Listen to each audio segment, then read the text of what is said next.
Do you like my hat? I got it yesterday when I went to Ford Theater, which is sadly where President Abraham Lincoln was shot, and because of that shot later died.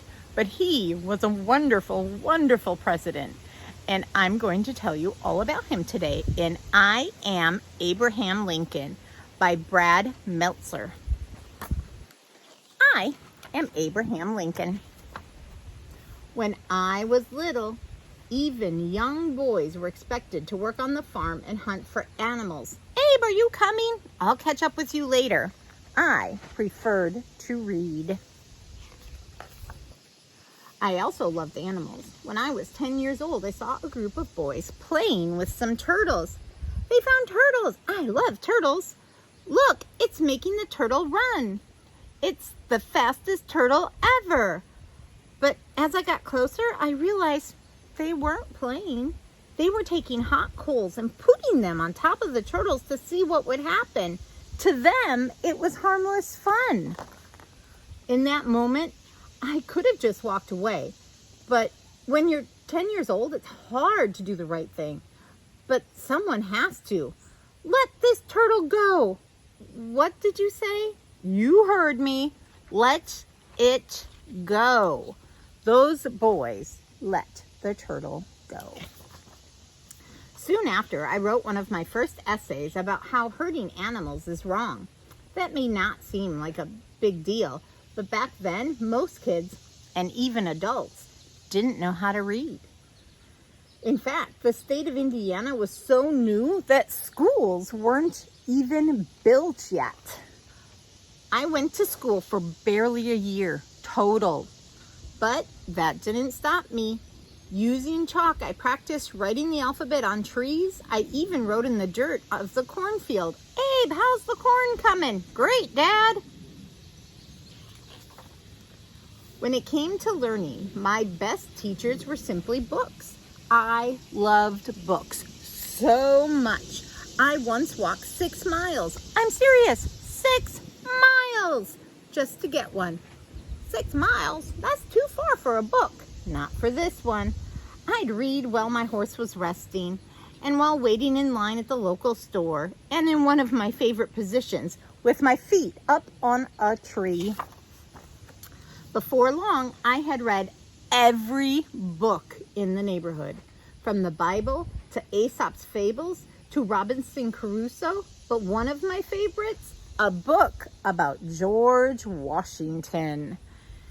I'd even copy my favorite parts on pieces of wood. Did you know that George Washington was a friend of men?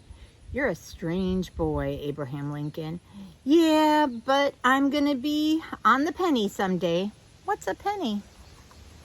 When I was 22 years old, we moved to Illinois, where I met a group known as the Clary Grove Boys. Think you're better than us? I never said that. Don't be chicken. Show us what you've got. Everyone in town knew they were bullies, and I didn't like bullies. But I was the new guy, and when they challenged me, I didn't have much of a choice. Today, some may call it a fight, but it was really a wrestling match. Me against their leader, Jack Armstrong. But then the rule was, once you grabbed your opponent, you couldn't break your hold. But Jack did, so he could grab my leg and send me flying. I wasn't mad I lost. Everyone loses sometimes. What got me upset? He cheated. You didn't play fair. Maybe you want to fight us all. Within seconds, they all surrounded me. They were waiting for me to back down or to lose my cool. Instead, calmly and confidently, I told them, if I have to, I will fight every single one of you, fair and square. And they knew I meant it. You're a strange kid, Abraham Lincoln, but you've got guts. You know, I'm going to be on the penny. What's a penny? Sometimes the hardest fights don't reveal a winner, but they reveal character, especially when you're fighting for something you believe in. Still, not every single struggle brought a victory. Years later, I saw a group of slaves chained together in a boat on the Ohio River.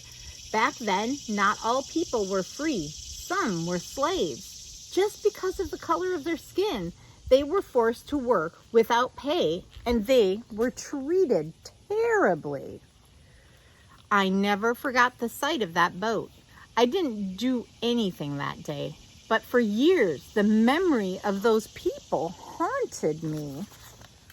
I was still thinking about them when I became president. I lost 4 elections before I got the big job. 4! America was facing one of the greatest fights in our history, the Civil War. One side wanted to let the slaves go free. The other side, we want to keep slavery going, and we'll fight anyone who says otherwise. If I had turned my head and looked away, I would have avoided the fight. But if I'd learned anything in life, it was this: when someone needed help, it wasn't good to look the other way. I'm sorry, I cannot allow that.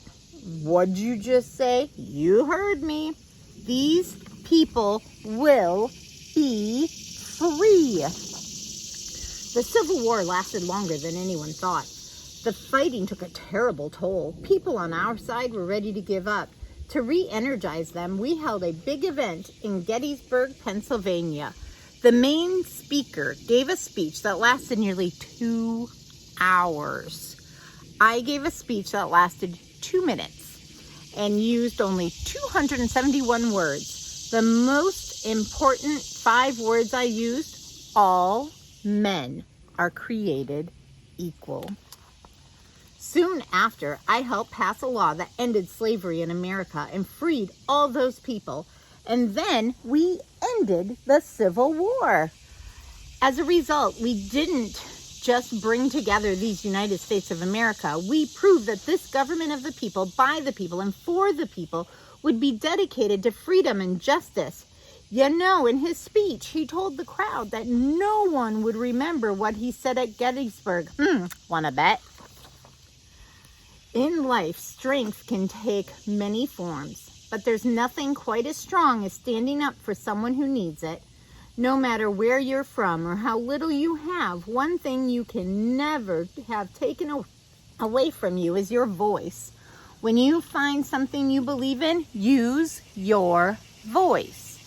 And when you see injustice, speak louder than you've ever spoken before. And when you do, it'll never be forgotten. Hey, look, he is on the penny. I am Abraham Lincoln. I will never stop fighting for what's right. And I hope you'll remember that when you speak your mind and speak for others. There's no more powerful way to be heard. The end. I hope you will be just like Lincoln. And remember that all people were created equal. All people are loved by God, and you need to go out and make a difference for someone today. Bye.